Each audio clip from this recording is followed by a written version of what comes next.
من لم یتوضا، جو وضو نہ کرے. کب وضو کرے؟ الا، میں ہمیشہ کہا کرتا ہوں جب نفی والا جملہ آئے تو دونوں کو نکال دو، معنی صحیح ہو جائے. لم کو نکال دو، الا کو نکال دو. من یتوضا تو کیا ہوگا؟ یتوضا من الغشی المثقلی، یعنی ایسی غشی، ایسا چکر جو آدمی کے لیے سر بوجھ بن جائے، تو ایسے چکر سے وضو کیا جائے گا. چنانچہ یہاں جو روایت بیان کی گئی ہے، ظاہری اعتبار سے دیکھا جائے تو یہ قبر میں 3 سوالات کے سلسلے میں یہ روایت ہے کہ مومن کے ساتھ کیا ہوگا. لیکن اب یہاں امام بخاری رحمۃ اللہ علیہ وضو کے سلسلے میں یہ باب لائے ہیں. لا کر کیا بتانا چاہتے ہیں؟ فرمایا کہ یہاں پر غشی کا جملہ استعمال ہوا ہے. قمت حتی تجلانی الغشی، الغشی ہے نہیں، تجلانی الغشی، میں کھڑا ہوا اور مجھ پر غشی طاری ہو گئی. فجعلت اصب فوق رأسی ماء، اور میں اپنے سر پر پانی بہانے لگا.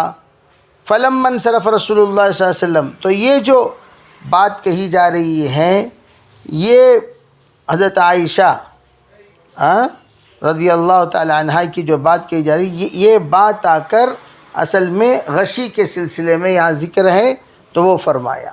اور یہ جو اصب فوق رأسی، یہ علاج کے طور پر بھی ہیں اور نواقض وضو کی وجہ سے وضو کے طور پر بھی ہیں، سر پر پانی کا بہانا. جی. باب مس الراس كله بقوله تعالى وامسحوا برؤوسكم. وقال ابن مسيب المرأة بمنزلة الرجل تمسح على رأسها. وسئل مالك أيجزي أن يمسح بعض رأسه فاحتج بحديث عبد الله بن زيد وبه قال حدثنا عبد الله بن. حضرت امام بخاری رحمۃ اللہ علیہ نے یہ باب لانے کے بعد دیکھیے، اس سے پہلے مسح رأس کے علاوہ 3 فرائض کا ذکر ہو گیا، درمیان میں نواقص کا ذکر حضرت لائے. وہ لانے کی وجہ یہ ہے کہ وضو کے بعد نواقص کا ذکر اس لیے لائے ہیں، عربی وضو تو بنا دیے لیکن وضو کو کن کن چیزوں سے بچانا چاہیے وہ بھی تو معلوم ہونا چاہیے. ان تمام چیزوں سے بچاؤ گے تو وضو رہے گا، نہیں بچاؤ گے تو وضو چلا جائے گا. حضرت نے اس لیے نواقض وضو کا باب درمیان میں لا کر حضرت نے اس بات کی وضاحت فرما دی. اور اس میں 4 فرائض میں تیسرا فرض مسح رأس چھوٹ گیا تھا. اس مسح رأس کو حضرت نے الگ سے باب باندھ کر اس کا ذکر فرما رہے ہیں تاکہ آگے کے نظام مرتب ہو جائے، آگے کا نظام مرتب ہو جائے. جی. تو یہاں مسح کے سلسلے میں باب لائے اور اس میں اللہ تعالیٰ کا قول نقل فرما رہے وَامْسَحُوا بِرُؤُوسِكُمْ. عبداللہ ابن مسیب، حضرت مسیب فرماتے ہیں، سعید ابن المسیب ہیں، وہ کون ہیں؟ سعید ابن المسیب فرماتے ہیں عورت یہ مرد ہی کے درجے پر ہے. عورت کا الگ درجہ، مرد کا الگ درجہ نہیں.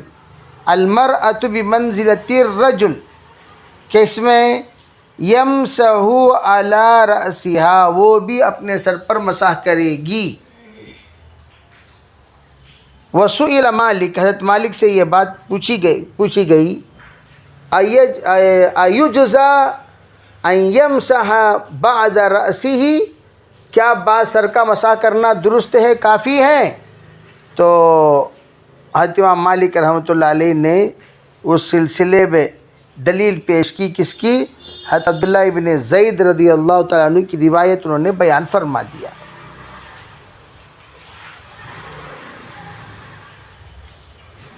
وہ کون سی روایت حضرت مالک نے بیان فرمایا؟ وہ وہی روایت ہے جو آگے تحریر کی گئی ہے جس کی آپ تلاوت کریں گے. جی. قال حدثنا عبد الله بن يوسف قال اخبرنا مالك عن عمرو بن يحيى المزاني عن ابي ان رجلا قال لعبد الله بن زيد وهو جد عمرو بن يحيى اتستطيع ان تريني كيف كان رسول الله صلى الله عليه وسلم يتوضا؟ فقال عبد الله بن زيد نعم. فدعا بماء فأفرغ على يديه فغسل يده مرتين ثم مضمض واستنشق ثلاثا ثم غسل وجهه ثلاثا ثم غسل يديه مرتين إلى المرفقين ثم مسح رأسه بيده فأقبل بهما وأدبر. بدأ بمقدم رأسه حتى ذهب بهما إلى قفاه ثم ردهما إلى المكان الذي بدأ منه ثم غسل رجليه. مسح رأس کے سلسلے میں بنیادی دو اختلافات ہیں. ایک ہے مقدار کے سلسلے میں حضرت، اور ایک ہے تعداد کے سلسلے میں. وضو میں سر پر مسح ایک مرتبہ کیا جائے گا یا 3 مرتبہ؟ امام شافعی رحمۃ اللہ علیہ فرماتے ہیں ان کے نزدیک اعضاء کی طرح مسح رأس بھی 3 مرتبہ ہے، لیکن کتنے بال کتنی مقدار پر 3 مرتبہ؟ امام شافعی فرماتے ہیں 3 بال کی مقدار بھی اگر کوئی کر دے تو وہ پورے سر کو مسح کرنے کے برابر سمجھا جائے گا. چنانچہ پانی ڈبا کر یوں کر دیے تو مسح ہو گیا. امام مالک فرماتے ہیں بالاستیعاب سر کا مسح کرنا ضروری ہے. حضرت احمد بن حنبل، ابو حنیفہ رحمۃ اللہ علیہ مقدار یعنی ناسیہ کے مقدار کے برابر کر لینا کافی ہے کہتے ہیں. اور 1 مرتبہ ائمہ ثلاثہ مقدار میں فرق ہے. ناسیہ امام احمد بن حنبل اور امام ابو حنیفہ، اور پورا سر امام مالک. 3 بال امام شافعی. امام احمد بن حنبل کی 2-3 رائے ہیں اس میں. امام شافعی 3 مرتبہ کے قائل ہیں، ائمہ ثلاثہ 1 مرتبہ کے قائل ہیں بس. تو چنانچہ یہاں پر اسی بات کو دہرایا جا رہا ہے، بتایا جا رہا ہے کہ مسح رأس کے سلسلے میں بالاستیعاب. امام صاحب رحمۃ اللہ علیہ ان تمام کو جواب یہ دیتے ہیں فَامْسَحُوا بِرُؤُوسِكُمْ جمع ہے، اس لیے امام شافعی نے فرمایا 3 بال کا اطلاق رؤوس پر ہوتا ہے. امام صاحب نے فرمایا بال کا اطلاق سر پر نہیں ہوتا. بال کا جو اطلاق ہوتا ہے وہ بال پر ہوتا ہے، سر کا اطلاق سر پر ہوتا ہے. سر کو چوتھائی سر کا حصے کو یہ سر کا حصہ کہا جائے گا. چنانچہ دیگر روایتوں میں علی مقداری ناسیہ کی بات صاف طور پر واضح ہے. حضرت امام شاہ رحمۃ اللہ علیہ انہی ہی روایتوں سے استدلال کرتے ہیں. حضرت امام مالک فرماتے ہیں پورا سر کہلایا جاتا ہے تو چنانچہ پورا سر کا مسح کرنا چاہیے. امام شافعی نے بال کو کہا، وہ بال والی روایت کن بنیاد پر کہا واللہ عالم بالصواب؟ وہ بنیادیں رؤوس کا اطلاق سر پر ہوتا ہے، گویا ایک بال ایک سر ہے. یہ بات عقل میں آنے والی نہیں ہے. خیر حضرت نے فرما دیا تو اس کو نقل کر دیا جاتا ہے عموم، لیکن عقل میں وہ بات سمجھ میں آنے والی نہیں. حضرت امام صاحب نے فرمایا آپ نے جو 3 مرتبہ کہا، جناب کوئی بھی چیز 3 مرتبہ مسح کرنے سے وہ مغسولہ ہو جاتی ہے.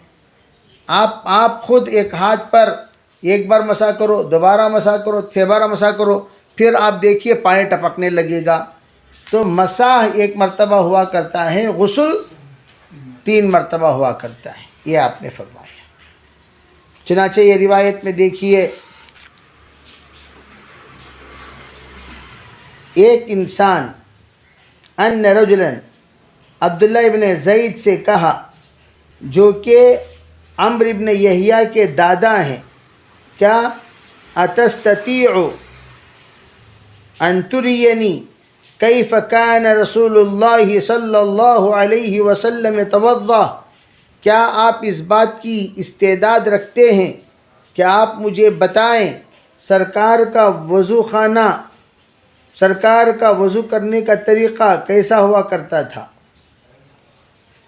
تو حضرت عبداللہ بن زید نے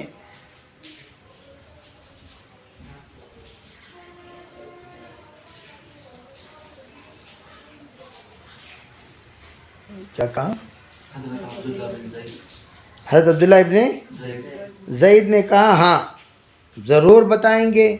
چنانچہ پانی منگوایا اور پانی منگانے کے بعد انہوں نے وضو کرنا شروع کیا. دونوں ہاتھ دھوئے، 2 مرتبہ مزمزہ کیا، استنشاق کیا 3 مرتبہ. جناب کا کل سوال تھا اور یہاں جواب مل گیا. پھر آپ نے چہرہ دھویا 3 مرتبہ، دونوں ہاتھ دھوئے 2 مرتبہ. میں نے کل آپ کو بتایا پانی کی مقدار کے اعتبار سے آگے پیچھے ہو جایا کرتا ہے. علماء نے فرمایا جو چیز دکھائی نہیں دیتا اسے 3 مرتبہ دھو لیا کریں، جو دکھائی دیتا ہے اسے 2 مرتبہ دھو لیا کریں. چنانچہ چہرہ دکھائی نہیں دیتا اس لیے 3 بار، ہاتھ دکھائی دیتا ہے اس لیے 2 بار مرفقین. اور پھر آپ نے سر کا مسح فرمایا 1 مرتبہ. وہ کیسے کیا؟ اقبل بہما و ادبرا. اقبلہ کہتے ہیں، بعض لوگوں نے کیا فرمایا اقبلہ سے مراد سامنے سے پیچھے، پیچھے سے سامنے. بعد نے الٹا فرمایا پیچھے سے سامنے، سامنے سے پیچھے. تو گویا آپ چاہیں سامنے سے پیچھے جاؤ، پیچھے سے سامنے آؤ. اقبلہ بہما و ادبرا، دونوں کو پیچھے سے سامنے لایا، اس کے لیے بھی اقبلہ استعمال ہوگا. یا سامنے سے پیچھے لے کر گئے اس کے لیے بھی اقبلہ استعمال ہوگا. ادبرا بھی اسی طرح. بدأ تو اس لیے یہ دونوں وسوسہ ہیں ان دونوں لفظوں میں، اس لیے اس کے آگے اس بات کی وضاحت ہو گئی. بدأ بمقدم رأسہ، اپنے سر کے آگے کے حصے سے انہوں نے شروع کیا اور شروع فرما کر پیچھے لے کر گئے. ثم ذهب بهما الى قفاه، گدی تک لے کر گئے. ثم ردهما الى المكان الذي بدأ منه، پھر اس کے بعد پیچھے سے سامنے اس جگہ کی طرف لائے جہاں سے انہوں نے مسح کو شروع کیا. ثم غسل رجلیہ، پھر اپنے دونوں پیر دھو لیے حسب ضرورت، یعنی جتنا ان کا پیر اچھی طرح بھیگ سکتا ہو اتنا انہوں نے اپنے دونوں پیروں کو دھو لیا.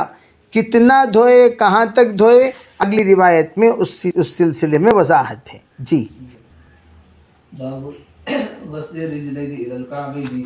وبه قال حدثنا موسى قال حدثنا وحيد عن عمرو عن ابيه شهدت عمرو بن ابي حسن رضي الله تعالى عنه سأل عبد الله بن زيد عن وضوء النبي صلى الله عليه وسلم فدعا بثور من ماء فتوضأ له وضوء النبي صلى الله عليه وسلم فأصفى على يديه من الثور فغسل يديه 3 ثم أدخل يده في الثور فمزمز واستنشق واستنثر 3 غرفات ثم أدخل يده فغسل وجهه 3 ثم أدخل يده فغسل يديه مرتين إلى المرفقين ثم أدخل يده فمسح رأسه فأقبل بهما وأدبر مرة واحدة ثم غسل رجليه إلى الكعبين. اسی روایت کو یہاں دوبارہ لائیں. بس اس بات کو بتانے کے لیے امام بخاری نے باب قائم کیا غسل الرجلین الی الکعبین، دونوں پیروں کا دھونا کعبین کے ساتھ ہوگا، کعبین تک یہ بتایا، یعنی کعبین کے ساتھ ہوگا. یہاں آ کر 3 غرفات کا لفظ کا اضافہ ہے. غسل یدیہ 3 ثم ادخل یدہ فی الطور، برتن کے اندر ہاتھ ڈال کر مشکیزے سے پانی نکال کر انہوں نے 3 مرتبہ ہاتھ دھویا اور ہاتھ دھونے کے بعد مزمزہ کیا، ناک میں پانی چھڑایا، ناک کا پانی جھڑایا 3 مرتبہ 3 چلو سے. کیا مطلب؟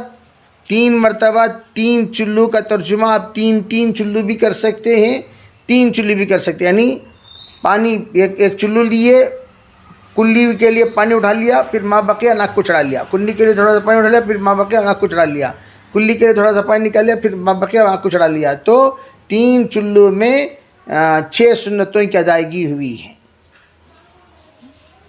پھر اپنا ہاتھ دوبارہ برتن میں ڈالا، 3 مرتبہ چہرہ دھویا اور اپنے ہاتھ کو 2 مرتبہ دھویا، پھر اس کے بعد اپنے ہاتھ داخل کیا، یعنی گویا پتہ چلا ماں ٹری جو ہاتھ میں ہے وہ کافی نہیں ہے، نیا پانی مسح کے لینا چاہیے۔ پھر لے کر انہوں نے آگے سے پیچھے، پیچھے سے آگے اپنے ہاتھ کو گھمایا، مسح کیا، پھر اس کے بعد انہوں نے اپنے دونوں پیر ٹخنوں تک دھوئے۔ سر کا مسح ہوئی، ادبر و اقبل ابھی تو بتا رہا تھا، نہیں وہ سب نہیں، انگلی سب کچھ نہیں۔ انگلی اٹھانا ابن حمام نے اس کی وضاحت کی انگلی اٹھانے کے سلسلے میں، لیکن اس پر تردید بیان کیا ہے دیگر فقہا نے۔ ابن حمام کا یوں کہنا 3 انگلی اٹھاؤ پیچھے جاؤ، علماء نے صاف وضاحت کی ہے، شرح وقائے میں اس کی بات موجود ہے، کسی ایک عضو پر مرور کرنے سے کوئی بھی عضو مستعمل نہیں ہوتا۔ جیسے کہ آپ نے پڑھا پانی آپ نے چلو پر لیا اور اس کو کوہنی کی طرف آپ نے گھمایا، ایک ہی عضو پر پانی مرور ہو رہا ہے، تو مرور ہونے سے وہ مستعمل نہیں ہوتا۔ مرور ہونے کے بعد جب منتہا کو پہنچتا ہے، اس کے بعد جب منتہا سے نکلے گا تب جا کر اسے مستعمل قرار دیا جائے گا۔ اسی بات کو مد نظر رکھ کر فقہا نے فرمایا اگر پورا ہاتھ گھمایا جائے پورے سر پر، ادبرا ہو اقبلا ہو ادبرا ہو، تو ہاتھ کے گھمانے سے یہ ہاتھ میں لگا ہوا مستعمل نہیں ہوتا۔ اور حکم کیا ہے؟ الاذنانی من الرأس، دونوں کان سر ہی کا حصہ ہیں، اس اعتبار سے آپ نے مرور کے بعد اس انگلی کو آپ کان میں گھما رہے ہیں تو وہ مستعمل انگلی کو نہیں گھمایا، بلکہ آپ نے اسی مسح والے انگلی کو گھمایا ہے جو غیر مستعمل ہے۔ جب کان سے انگلی گھما چکے تب جا کر آپ کا یہ ہاتھ مستعمل ہو گیا، اب یہ مستعمل کہلایا جائے گا۔ بات سمجھ رہے ہیں؟ تو اس لیے وہ یوں کرنا، پھر یہ 2 انگلی کو اٹھا کر یوں گھمانا، پھر یوں کرنا، یہ طریقہ متفق علیہ طریقہ نہیں ہے۔ ایک بات تو یہ۔ دوسری بات، کل ایک بات میں آپ حضرات سے بولنے سے رہ گیا، وہ یہ کہ جس وقت میں نے کہا تھا الی المرفقین الی الکعبین، تو یہ تو ایک تشریح تھی جس میں یہ بات بتائی گئی کہ پانی کا مرور ہوگا سامنے سے پیچھے کی طرف۔ بعض نے کیا فرمایا، وہ روایت جس روایت میں انگلیوں سے گناہوں کا ٹپکنے کا لفظ موجود ہے، من اناملہ من اصابعہ، یہ لفظ یعنی گویا اس کا گناہ پانی کے قطرے کے ساتھ نکل جاتے ہیں اپنے انگلی سے، تو اسے کیا پتہ چلا انگلی آ کر آخر میں پانی ٹپکانے کی جگہ ہے۔ تو علماء یہ فرماتے ہیں ایک مرتبہ یوں دھونا چاہیے، ایک مرتبہ ایسا بھی اگر کوئی دھو لیا تو ایسا دھونا بھی اس اعتبار سے سنت ہے، اس لیے کہ پانی کا جو ٹپکنا ہوگا وہ انگلی سے ہوگا اور انگلی سے گناہوں کا نکلنا ہوتا ہے۔ تو اس اعتبار سے دونوں قرآن کے اعتبار سے الہ کو منتہا مان کر سامنے سے پیچھے کرنا وضو مسنون ہے، اور اگر یہ حدیث کے اعتبار سے گناہوں کے ٹپکنے کے اعتبار سے یوں کرنے کے بعد کوئی یہاں سے بھی ہاتھ کو دھو رہا ہے تو وہ بھی مسنون طریقہ ہے، اسے غیر مسنون قرار نہیں دیا جائے گا۔ یہ دونوں باتیں روایتوں میں موجود ہیں۔